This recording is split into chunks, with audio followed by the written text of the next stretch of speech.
উভমুখী বিক্রিয়া সাম্য অবস্থায় উপনীত হওয়ার পর যদি বিক্রিয়ার কোনো একটা নিয়ামক পরিবর্তন করা হয় তাহলে সাম্যের অবস্থান পাল্টে যায়। এমন ভাবে পাল্টে যায় যাতে নিয়ামক পরিবর্তনের ফলাফল প্রশমিত হয়। নিয়ামকগুলো হচ্ছে তাপ, চাপ এবং ঘনমাত্রা। আজকে আমি তাপের বিষয়টা ক্লিয়ার করব। তাপের বিষয়টা ক্লিয়ার করতে গিয়ে দুটো জিনিস লাগছে। একটা হচ্ছে তাপ উৎপাদী বিক্রিয়ার ক্ষেত্রে তাপের প্রভাব কেমন হবে, তাপ হারি বিক্রিয়ার ক্ষেত্রে তাপের প্রভাব কেমন হবে। তো আমি প্রথমে তাপ উৎপাদী বিক্রিয়ার ক্ষেত্রে তাপের প্রভাব কেমন হবে সেটা দেখাবো। তোমরা মনোযোগ দিয়ে আমার কথা শোনো। শুরু করার আগে একটু গল্পটা বলি। গল্পটা তুমি তোমার মাথার মধ্যে গেঁথে নাও এবং পরবর্তী উদাহরণ দেওয়ার সময় তুমি গল্পের সাথে সাথে থাকবে, ঠিক আছে?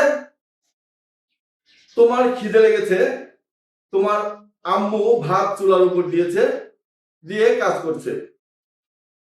তো তোমার খিদে বেশি লাগার কারণে তুমি বললে কি, চুলার জালটা একটু বাড়ায় দিলা। বাড়ায় দেওয়ার পরে নির্দিষ্ট সময়ে ভাত হবে, তোমার আম্মু জানে। এসে দেখলো ভাত তাড়াতাড়ি হয়েছে ঠিকই, কিন্তু নিচে পুড়ে গেছে।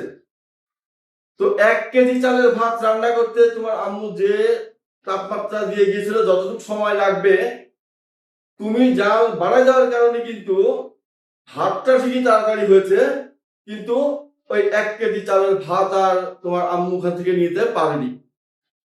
কি হয়েছে? পুরো অংশটা বাদ দিয়ে উপর থেকে ধরো 750 গ্রাম চালের ভাতটাকে উঠিয়ে নিয়েছে। এটা মাথায় রাখো। দ্বিতীয়টা হচ্ছে, যদি তুমি জালটা কমায় দিতা তাহলে কি হতো? ভাত রান্না হতে অনেক দেরি লাগতো, সময় অনেক বেশি লাগতো, কিন্তু সম্পূর্ণ ভাতটাই তুমি পেতে। কিন্তু এদিকে তোমার খিদে অনেক বেড়ে যেত। তাহলে আমার কোনোটাই লাভ হচ্ছে না। লাভ কিভাবে হবে? নির্দিষ্ট তাপমাত্রায় রেখে ভাতটাকে সিদ্ধ করতে পারলেই নির্দিষ্ট সময় তুমি খেতে পারতা। এই গল্পটা মাথায় রাখো। এবার আসো উদাহরণে। তাপ উৎপাদী বিক্রিয়া, নাইট্রোজেন হাইড্রোজেনের সাথে বিক্রিয়া করে অ্যামোনিয়া উৎপন্ন হয়। ওই সময় সমগ্র সিস্টেম থেকে 92 কিলোজুল তাপ শক্তি নির্গত হয়, অর্থাৎ এটা তাপ উৎপাদী বিক্রিয়া। এই বিক্রিয়ার সাম্য অবস্থা ধরো এইটা। নির্দিষ্ট তাপে বিক্রিয়াটা হওয়ার কথা, তাপমাত্রা বৃদ্ধি করেছ। তাপমাত্রা বৃদ্ধি করার পরে যেহেতু সম্মুখ বিক্রিয়াটা তাপ উৎপাদী আর পশ্চাৎ বিক্রিয়াটা অবশ্যই তাপহারী, যে কারণে তুমি তাপ বৃদ্ধি করার কারণে সিস্টেম কর্তৃক তাপ শোষিত হয়েছে। শোষিত হয়ে সম্মুখ বিক্রিয়া যে হারে বেড়েছে, ওই যে আমরা বললাম তাপমাত্রা বাড়লে বিক্রিয়ার গতি বাড়ে, সম্মুখ বিক্রিয়ার গতি যে হারে বেড়েছে পশ্চাৎ বিক্রিয়ার গতি তার চেয়ে বেশি জোরে বেড়ে ভাত পড়ে গেছে। তার মানে পশ্চাৎ বিক্রিয়ার গতি আরো বেশি বেড়েছে এবং এটা দ্রুত সাম্য অবস্থায় পৌঁছে গেছে, অর্থাৎ ভাত হয়ে গেছে কিন্তু নিচে পড়ে গেছে। অর্থাৎ সাম্য অবস্থা পশ্চাৎ দিকে সরে এসেছে। সরে এসে আমাদের উৎপাদন পরোক্ষভাবে কমিয়ে দিয়েছে। তাহলে আমরা কি বলবো? তাপ উৎপাদী বিক্রিয়ায় সাম্য অবস্থায় উপনীত হওয়ার পর তাপমাত্রা বৃদ্ধি করলে সাম্য অবস্থা পশ্চাৎ দিকে সরে এসে তাপ বৃদ্ধির ফলাফলকে প্রশমিত করে। কেননা সংযোগকৃত তাপ সিস্টেম কর্তৃক বা বিক্রিয়ার পরিমণ্ডল কর্তৃক শোষিত হয়, হয়ে সম্মুখ বিক্রিয়ার তুলনায় পশ্চাৎ বিক্রিয়ার গতি আরো বেড়ে যায়। ফলে সার্বিকভাবে উৎপাদন কমে যায়, ভাত পুড়ে যায়। এবার আসো তাপ তাহলে হ্রাস করি। তাপ বৃদ্ধি করলে যেহেতু পুড়ে গেল, এবার তাপ হ্রাস করি। আসো করি। যেহেতু তাপ উৎপাদী বিক্রিয়া, তুমি তাপ কমায় দিছো। এইবার বিক্রিয়াটা হবে কি, ধীরে ধীরে সংগঠিত হবে। সম্মুখ বিক্রিয়া ধীরে ধীরে সংগঠিত হবে। সম্মুখ বিক্রিয়ায় যদি ধীরে ধীরে সংগঠিত হয়, তাহলে কবে তাপ উৎপন্ন হবে? সেই তাপ আবার সিস্টেম কর্তৃক শোষিত হবে, তারপর পশ্চাৎ বিক্রিয়া সংগঠিত হবে। তাহলে পশ্চাৎ বিক্রিয়া যদি আরো কমে যাবে, ধীরে ধীরে এটা এই সাম্য অবস্থার সামনের দিকে চলে গেছে। এতে দেখো সময় লাগতেছে অনেক বেশি। উৎপাদন হয়তো কিছুটা বেশি হচ্ছে, কিন্তু সময় লাগতেছে অনেক বেশি। এই জন্য কাঙ্ক্ষিত সাফল্য লাভ করা যাবে না। তাহলে তাপ উৎপাদী বিক্রিয়ায় তাপ হ্রাস করলে সাম্যাবস্থার সম্মুখ দিকে সরে গিয়ে তাপ হ্রাসের ফলাফলকে প্রশমিত করবে। কেননা তাপ হ্রাসের ফলে সম্মুখ বিক্রিয়ার গতি কমে যায়, পশ্চাৎ বিক্রিয়ার গতি সেই তুলনায় আরো কমে যায়, ফলে সাম্যাবস্থার সামনের দিকে যায়। এক্ষেত্রে উৎপাদন কিছুটা বেশি হয় বটে, সেই তুলনায় সময় লাগে অনেক বেশি, পরোক্ষভাবে উৎপাদন কম। এ কারণে তাপ উৎপাদী বিক্রিয়ায় তাপ না বাড়িয়ে তাপ না কমিয়ে এমন একটা তাপমাত্রা নির্বাচন করা হয় যাতে উৎপাদন হয় কাঙ্ক্ষিত, সময় লাগে কম, শ্রম লাগে কম এবং অর্থনৈতিকভাবে লাভবান হওয়া যায়। সেই তাপমাত্রাটাকে বলা হয় অত্যানুকূল তাপমাত্রা। কাজেই সাম্যাবস্থায় অত্যানুকূল তাপমাত্রায় রাখলে অ্যামোনিয়ার উৎপাদন সর্বোচ্চ পাওয়া যাবে। এই তো গেল তাপ উৎপাদী বিক্রিয়ায় তাপের প্রভাব। চলো তাপ হারি বিক্রিয়ায় তাপের প্রভাবটা দেখে নিই। আবার গল্প, আবার রান্না। গল্পটাও একদম মনোযোগ দিয়ে শোনো। গল্পের পরে যে উদাহরণটা দিব সেই উদাহরণের সাথে গল্পটাকে তুমি সাথে সাথে নিয়ে যাবে। ফ্রিজে মাছ রেখেছো, ডিপ ফ্রিজে। এখন মাছ রাখার পরে তুমি মাছটাকে জমাটবদ্ধ হলে মাছটা ভালো থাকবে, তো তুমি একটু পর পর ফ্রিজের দরজা, ডিপ ফ্রিজের দরজা খুলতেছো। এতে কি নির্দিষ্ট সময়ে মাছটা জমাটবদ্ধ হবে? হবে না। তাহলে তুমি তোমার লক্ষ্যে পৌঁছাতে পারলে না। আবার ডিপ ফ্রিজ বন্ধ করে, দরজা বন্ধ করে তুমি তাপমাত্রা আরো কমাই দিচ্ছ, -2 ডিগ্রিতে ছিল -4 ডিগ্রি করে ফেলছো। এবার কি হবে? খুব দ্রুত জমাট বেঁধে গেছে, তাপমাত্রা কমে দিয়েছে, খুব দ্রুত জমাট বেঁধে গেছে। এইবার রান্না করার সময় জমাট বেঁধে খুলতেও পারতেছে না, এদিকে মেহমান চলে এসছে। তাহলে তাপমাত্রা বেশি কমাই দিয়ে তুমি ঝামেলায় পড়ে গেলা।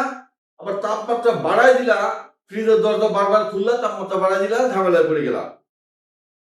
এইবার আসো উদাহরণে, লক্ষ্য করো। নাইট্রোজেন গ্যাস অক্সিজেন গ্যাসের সাথে বিক্রিয়া করে নাইট্রিক অক্সাইড উৎপন্ন করে। এই সময় সমগ্র বিক্রিয়ার পরিমণ্ডল থেকে, সিস্টেম থেকে 180 কিলোজুল তাপ শক্তি শোষিত হয়। অর্থাৎ বিক্রিয়াটি তাপ হারি বিক্রিয়া। এবার আসো তাপ হারি বিক্রিয়ায় তাপ বাড়ালে এর কি প্রভাব হয়। তাপমাত্রা তুমি বাড়িয়ে দিয়েছো, যেহেতু বিক্রিয়াটা তাপ হারি, তাপ প্রয়োজন, তাপ বাড়িয়ে দিয়েছো, ফ্রিজের দরজা খুলেছ। তাহলে তাপ বাড়িয়ে দিলে মানে ফ্রিজের দরজা খুলে দিলা, নির্দিষ্ট তাপ। এখন ফ্রিজ কি করবে? ফ্রিজের মেশিন, কম্প্রেসর মেশিন কি করবে? ওই যে বাইরে যে তাপ প্রবেশ করছে, তাপ বাড়তেছে, সেই তাপটাকেও সে ব্যবহার করতে চাবে। সেই তাপটাকেও সে ব্যবহার করতে গিয়ে তার আরো সময় লাগতেছে, যে দ্রুত এটাকে জমাটবদ্ধ করবে, মাংসটাকে জমাটবদ্ধ করতে হবে, এই তাপটাকেও ব্যবহার করতে হবে, কারণ তাপমাত্রা বাড়িয়ে দিয়েছো। ফলে ধীরে ধীরে সাম্যাবস্থা সামনের দিকে সরে যাবে। এতে কি হলো? ওই তাপটাকে ব্যবহার করার ফলে পারতেছে না তাপ ব্যবহার করতে, কিন্তু সেই তাপটাকে সে ব্যবহার করে ওই মাছটাকে ঠান্ডা করতে যাচ্ছে।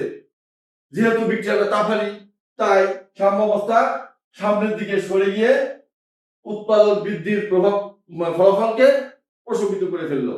তাহলে তাপ বাড়ানো যাবে না। তাহলে আমরা কি বুঝলাম? তাপহারি বিক্রিয়ায় সাম্যাবস্থায় উপনীত হওয়ার পর তাপমাত্রা বৃদ্ধি করলে সাম্যের অবস্থান সামনের দিকে সরে যায় এবং তাপ বৃদ্ধির ফলাফলকে প্রশমিত করে। তাহলে তাপ হ্রাস করি। তাপ হ্রাস করার ফলে সে এবার তাপমাত্রা -2 থেকে -4 ডিগ্রিতে দিয়েছো, তাপ হ্রাস করে ফেলছো। এবার অত দ্রুত তাপ হ্রাস করার ফলে সে দ্রুত ওইটাকে ব্যবহার করতে যেয়ে দ্রুত ওই তোমার ফ্রিজের মাছ জমাটবদ্ধ হয়ে গেছে। অর্থাৎ সাম্যাবস্থা পশ্চাৎ দিকে সরে এসে উৎপাদন বৃদ্ধির ফলাফলকে প্রশমিত করে ফেলছে। কারণ ওই জমাটবদ্ধ মাছ তুমি আর এখন খুলতে পারতেছো না, কারণ এদিকে মেহমান চলে এসছে। বুঝে গেছো নিশ্চয়ই যে তাপ হারি বিক্রিয়ায় তাপমাত্রা হ্রাস করলে সাম্যাবস্থা পশ্চাৎ দিকে সরে এসে তাপ হ্রাসের ফলাফলকে প্রশমিত করে। কাজেই তাপ হারি বিক্রিয়ায় না যাচ্ছে তাপ বাড়ানো, না যাচ্ছে তাপ কমানো, এমন একটা তাপমাত্রা নির্বাচন করা হয় যে তাপমাত্রায় বিক্রিয়ার গতিবেগও থাকে যথেষ্ট, সময় লাগে কম, শ্রম লাগে কম, উৎপাদন হয় কাঙ্ক্ষিত এবং অর্থনৈতিকভাবে লাভবান হওয়া যায়। এই তাপমাত্রাকে বলা হয় অত্যানুকূল তাপমাত্রা। এই কারণে যে কোনো রাসায়নিক বিক্রিয়া, উভমুখী রাসায়নিক বিক্রিয়া সাম্যাবস্থায় উপনীত হবার পর এটাকে অত্যানুকূল তাপমাত্রায় রেখে চালানোই খুবই যুক্তিযুক্ত। আমার মনে হয় লাশ হাতিলিয়ে নীতির তাপের প্রভাব নিয়ে তোমাদের আর কোনো সংশয় রইল না। পরবর্তী ক্লাস দেখার জন্য সাবস্ক্রাইব করো। চাপ এবং ঘনমাত্রার প্রভাব। ধন্যবাদ।